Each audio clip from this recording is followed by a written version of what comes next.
What is up, YouTube? C here, and once again I'm back with another video. This time, UFC 329 recap, and this card was, this It card. was actually solid.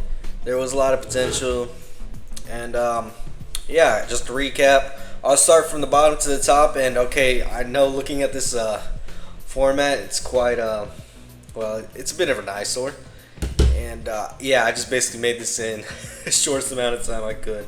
So we'll start from the bottom to the top. And first off, Jose Ochoa versus Clayton Carpenter. Jose Ochoa, absolute striking masterclass.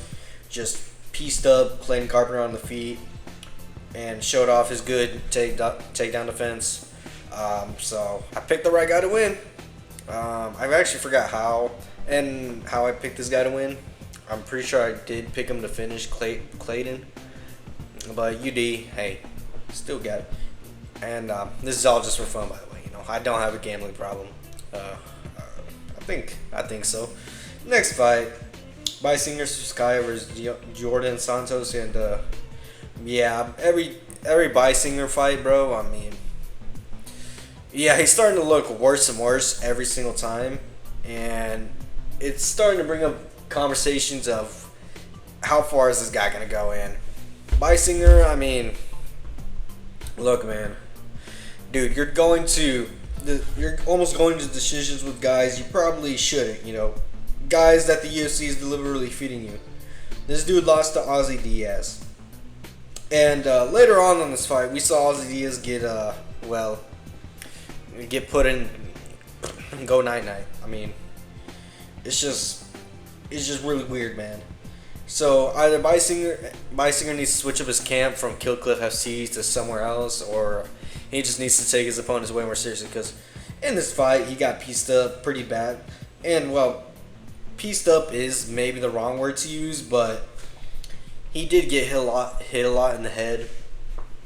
And I mean, his face was well, not too pretty to look at.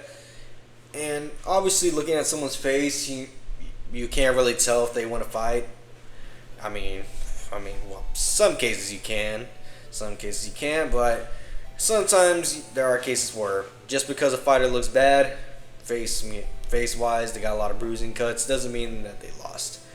But I mean, if this had gone to a decision, I mean, it would have been. I mean, we would have seen some maybe questionable scorecards, but I mean, if it did go to a decision, I mean, Bissinger would have probably still won this. I mean, we would have probably had a lot more questions about whether or not this dude was good or not. And how far do I see this dude going? Well, top 15. I think he gets into the top 15 still comfortably, because he is pretty well rounded. But if this dude gets like a really weird style, imagine this dude going against MVP. MVP would be the kind of guy to take this dude's out, which would honestly probably be one of the funniest things to witness. But yeah, that's all I really got to say about Bissinger Skayev. Just a really weird performance. But next fight, Pat Sabatini versus William Gomes, and this is where all my picks start going downhill for the next for including this fight, the next 5 fights. And yeah, I did pick William Gomes to win this. I know some people maybe had Pat Sabatini win this, rightfully so, but I mean, look, I think we need to have some interesting questions about Pat Sabatini. This guy, look, he will be in the top 15. I mean, which is maybe controversial to say, but he will be in the top 15. He will probably be a gatekeeper. But this dude is going on 35 years old. So there's that. William Gomes, I mean, guys just got really bad grappling defense. I thought maybe he would be able to put up a bit more of a fight, but well, I was proven wrong. And he got Russell humped. And I mean, yeah, 11 minutes of control time is, well, I mean, look, no matter how you look at it, it is crazy to get that much control time, but yeah, Pat Sabatini.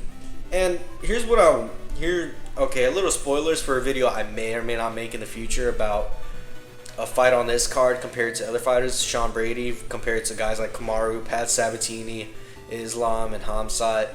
And okay, two of those guys. Okay, I'm getting a little off track, but it's gonna involve those guys. Maybe I'll make it in this same session. I'll figure it out. I'll figure out some time to record this, but this does bring really weird conversations to see these lay and pray guys, and they're. Why am I even talking about this fight? This fight doesn't deserve the time of day, man.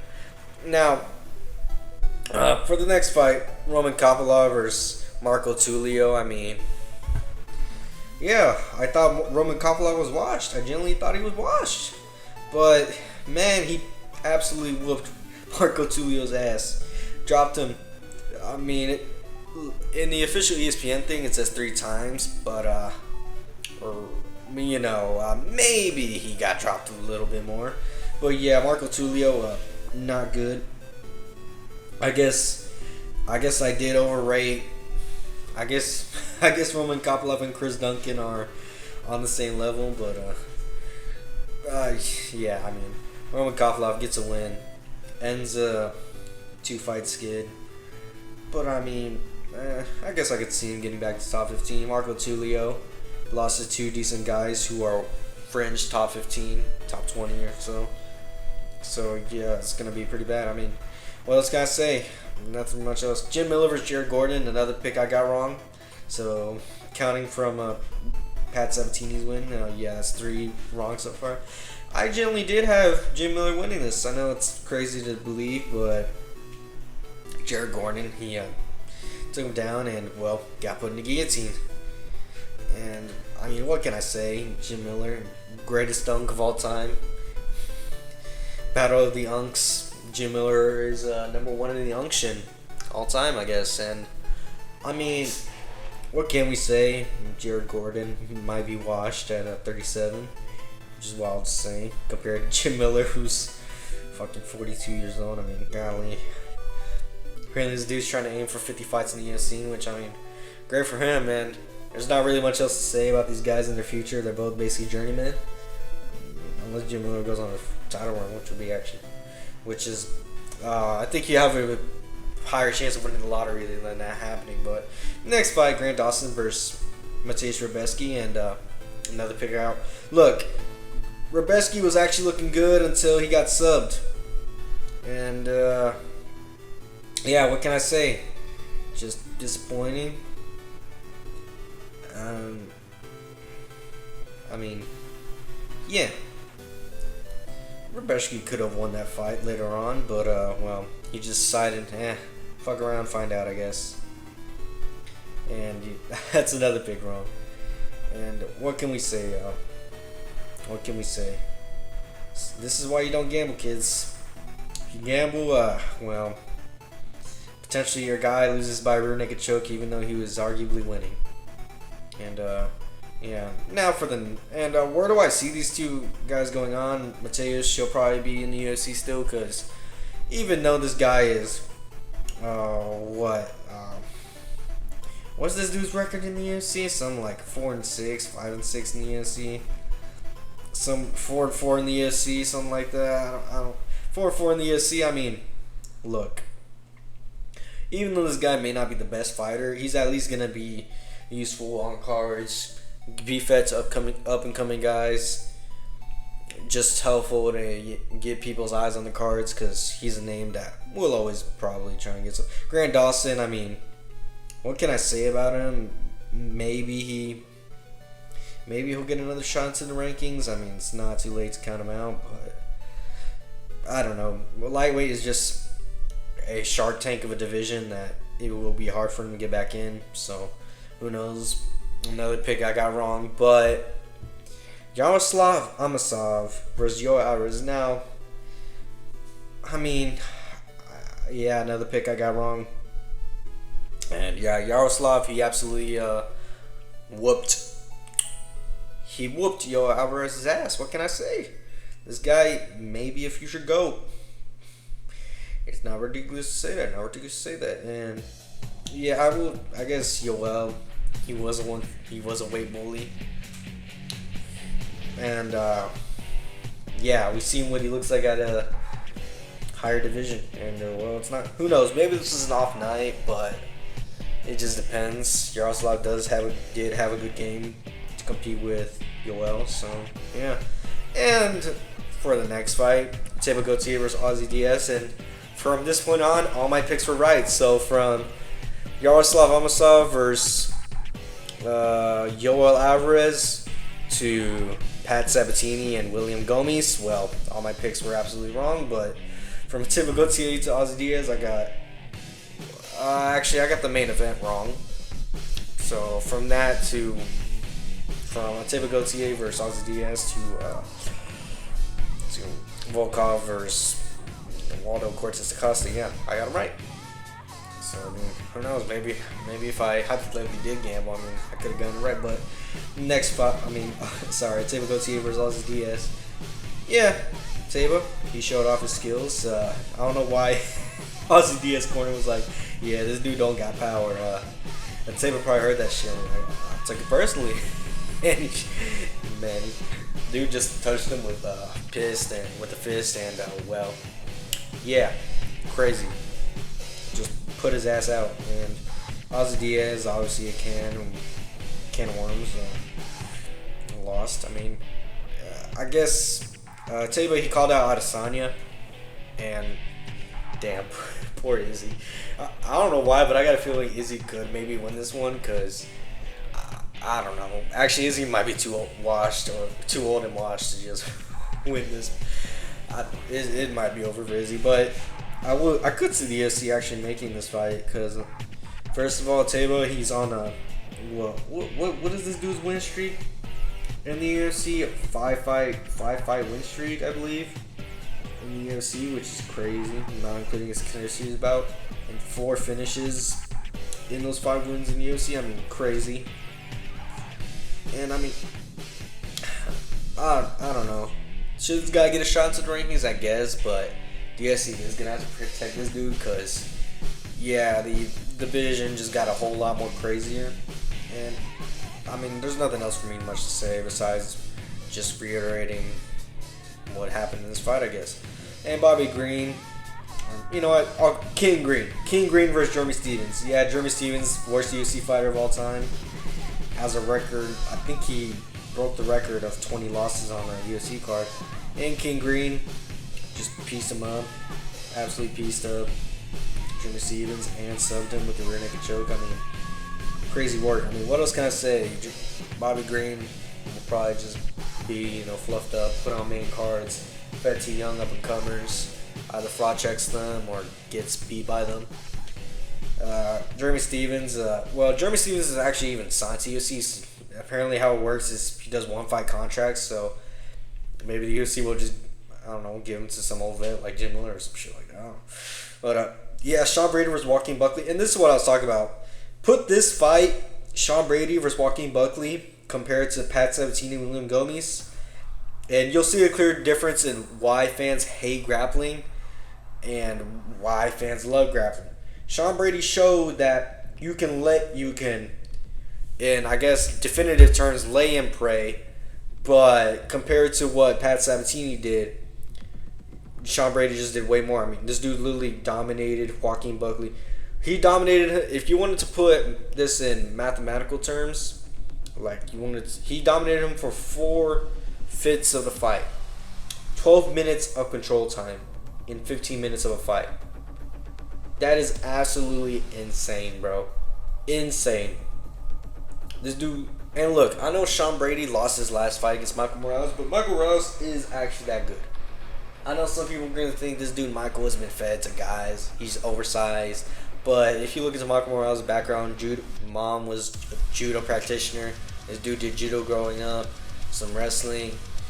And yeah, this dude, Michael Morales, could give Islam for money. And well, Sean Brady, he could probably give Islam a run for his money too. Sean Brady is still young. He's still, in his 30s, 33 years old. He's still got time to fight, man.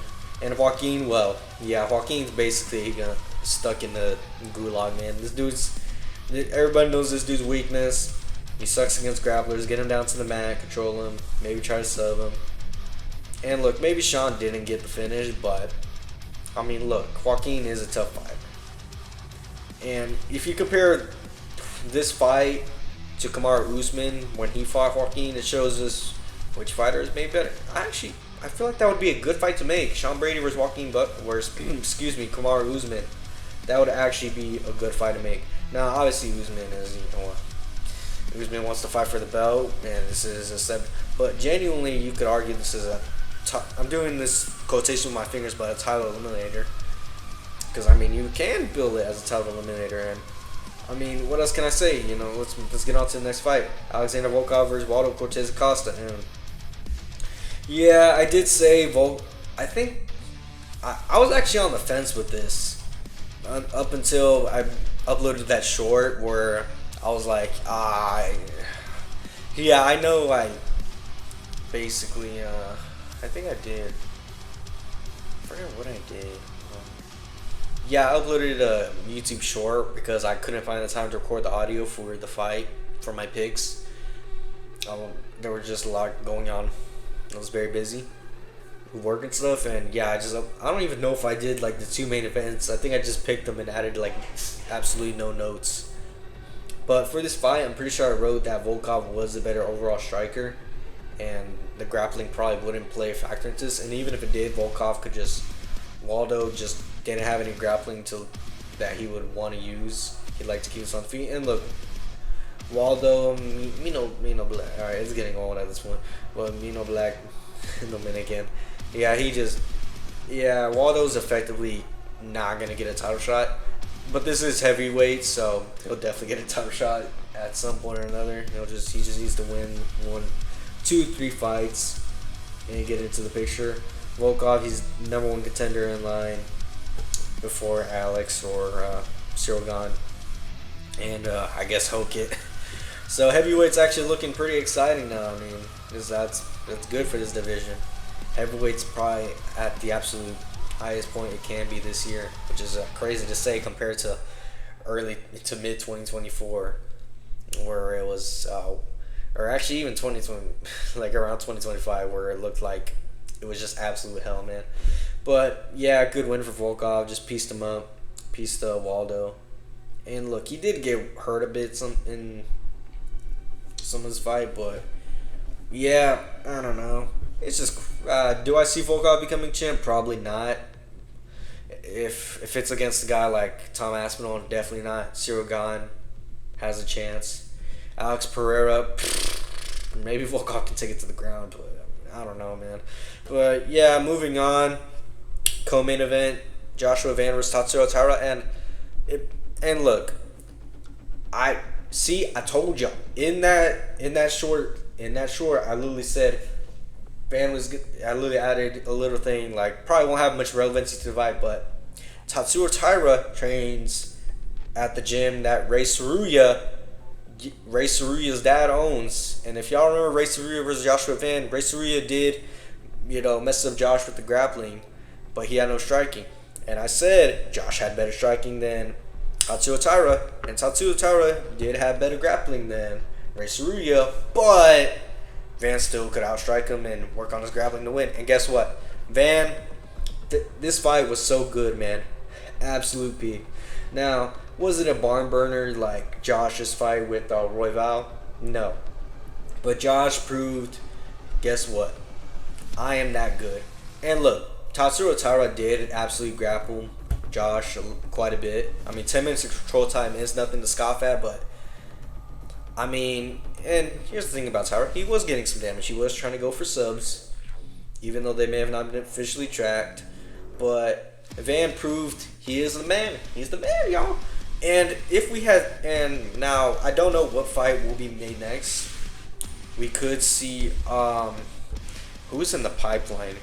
I'm pretty sure the winner of Manel Kape versus Horiguchi will be up next. I'm trying to remember. I'm sorry. Who else?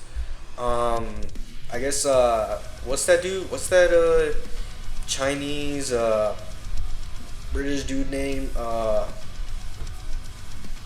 Loner Kavanaugh, yeah. Loner Kavanaugh, Kyoji Horiguchi, Manel Kape, Pantoja. Now, here's the thing about Van. He likes to be active. Literally, the only reason why this fight took so long is because well, one, Van was basically, getting fucked over, company shit. They're like, well, shit, we kind of, don't know what to do with this. But if Van was to fight on that Philadelphia card, which would be, let's see, so if I was to do Philadelphia, that's in August. So if Van was to rest, start his camp in early June, he could actually fight on that Philly card, or he could fight in August or September, which would actually be quite awesome to see, and I would love to see that shit. And from future planning title shots, I do think Pantoja should get this because it would kind of line up. Pantoja's been out, he's been able to heal. Pantoja said himself, yeah, I'm basically good. And I know, actually, in the post show that I watched for a little bit before recording this, they were like, man, they should run this back. No, I think it would be way worse. I mean, look, Van basically knows how to beat these guys. What can Tyra do? Better improve his striking. He didn't improve his striking after the Royval fight. What would make you think, oh, this dude would improve his striking again? Now, obviously, anything can happen. Guys could just go on a crazy training arc and become absolute monsters. But, I mean, Tyra basically got the absolute piss beaten out of him, bro. He got dude, this dude was literally about to get submitted by Joshua Van in a rear naked choke. And, I mean, look, obviously we saw some 8 points in Van. Van almost got put in a triangle, which I was actually a little scared of. Like, no, Van, no. Okay, I'm doing too much. But, I mean, still, Van does have some stuff to work on, like his grappling. But in those early rounds, he basically, rounds 1 to 3, he was like, all right, cool, just deal with the grappling. And Tyra, and in those later rounds when Tyra tried to grapple with Van, those takedown attempts were so labor. If y'all watch wrestling, especially in the high school level, with new guys, you ever seen them like go for a takedown? They like reach out. They don't even level change. They don't even slide their knee, in an attempt to shoot for a double or a single.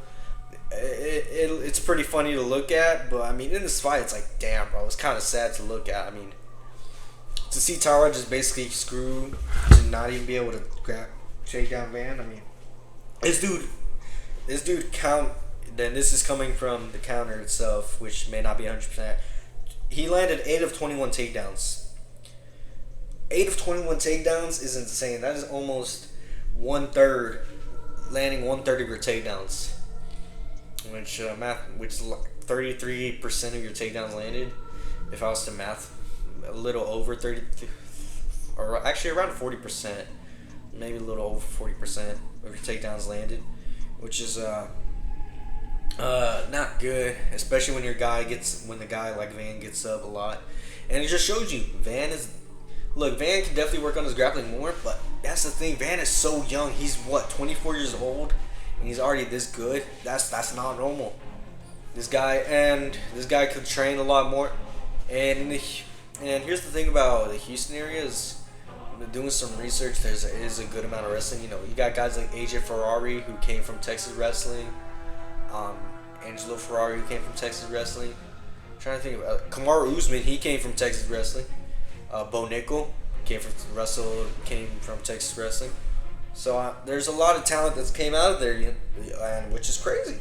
So Texas actually is rising up in terms of wrestling. Now, obviously, it's not up there with states like Pennsylvania, Illinois, Iowa, states like that.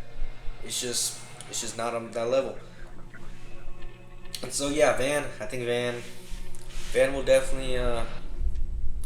Van's definitely gonna. If he beats Pantoja, then I mean, shit. Van's generally top 3 flyweights of all time, especially because with these new couple contenders, I mean, it's gonna be interesting to see him fight against guys like Manel Kape, Horiguchi, Leonard Kavanaugh, maybe some other guys that will, who knows, maybe get a win or so later.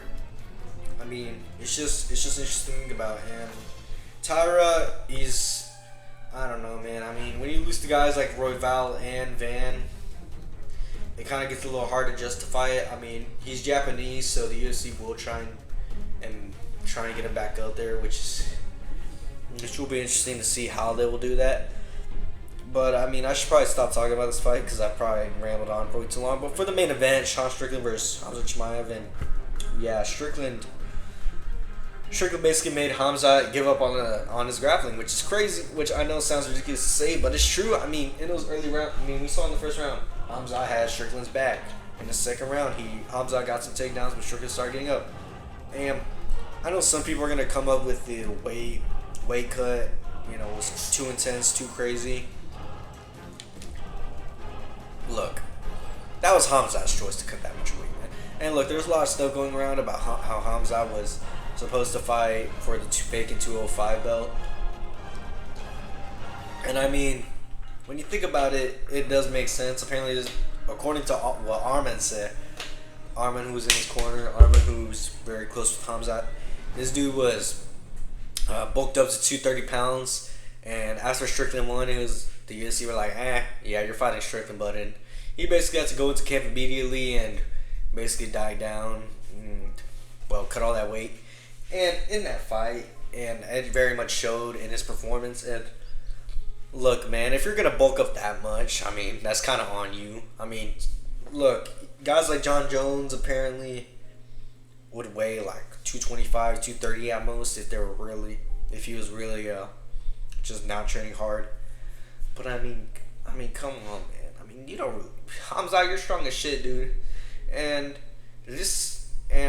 I mean, Strickland just showed that he was. I mean, Strickland just showed with that upright stance, just no hips back, just standing up straight.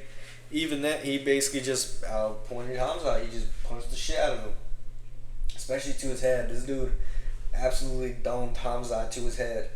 And obviously, this dude wasn't punching to the body. Didn't throw any leg kicks. Smart game plan. And in that second round, Strickland actually controlled Hamza for a bit. Hamza failed to take down. Strickland reversed that shit, and then just boom, controlled him for the rest of that round, bro. And that definitely killed Hamza's confidence. Like, oh shit, I'm kind of fucking up.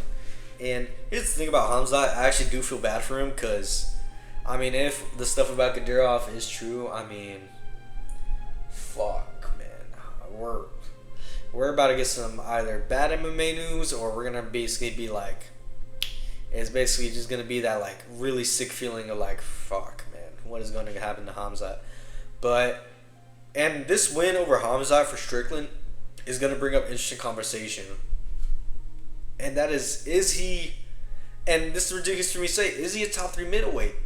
Is he? Is he up there with guys like Izzy and Anderson Silva? And I know some people are gonna say, well, Anderson is overrated. But look, Anderson, you beat 16 guys in a row. I mean, come on.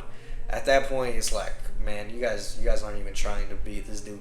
But I mean, you know, he beat Izzy, and I know MMA math is a weird thing. Drickus beat him and Izzy.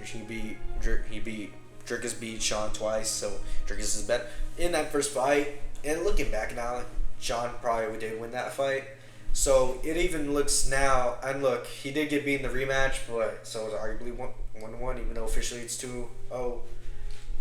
It brings up some interesting conversation of, is Strickland maybe second place all time middleweight GOAT? Because obviously Izzy has taken the number 1 spot, even though he has lost, even though he's definitely on a run that's not good. But Strickland in his age, I mean, it's crazy, man. Because when you look at contenders, you know, Imavov rematch, that's going to be interesting to look at. That rematch against, I mean, it'll be interesting to look at. Maybe DDP, Brendan Allen, Coyote, Joe Pfeiffer's up. Maybe a rematch with Fluffy. I mean, maybe Christian Leroy Duncan. I mean, there's some guys that are coming up. Roman Kopla, maybe he can go on a run and fight Strickland.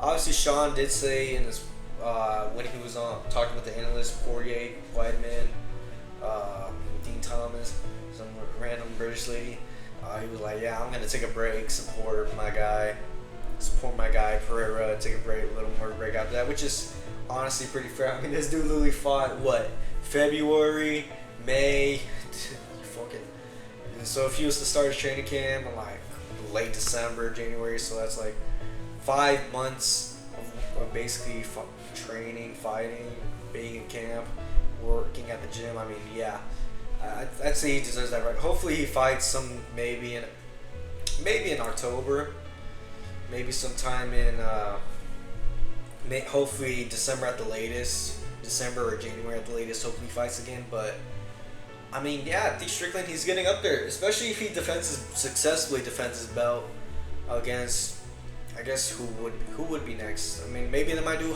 a rematch with Chimaev, but Chimaev did apparently win or lose, this would be his last fight at middleweight, which is interesting to look at. But if Strickland beats Nasty Imavov, which is actually quite interesting to think about, I mean, he's gonna be up there, man. If he beats Imavov, he's cemented himself as the number 2 middleweight GOAT. A couple more defenses, the middleweight GOAT, which is honestly, this is such an inspirational. Look, man, it's like you got motherfucker. You got my ass thinking about this shit. Like, oh man, it's so inspirational. Look at Sean, man, so inspirational. You know, so inspirational, man.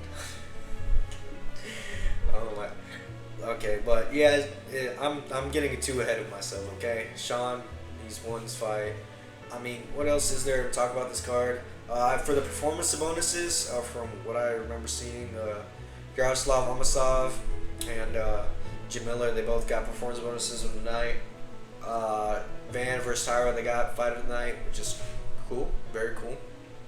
And I mean, yeah, there's nothing much else to say besides thank you guys for watching. You know, made this part of the video, like, subscribe, do all the YouTube stuff, and I mean, if anybody out there is watching this, and I just hope that you're doing what you're doing, that if you're gonna do something that you'll be happy doing for the rest of your life.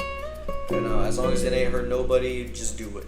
You know, be the best garbage man, be the best IT worker, be the best electrician, be the best fucking Amazon warehouse worker, man. Just come on, work hard, and that's all I really gotta say, y'all.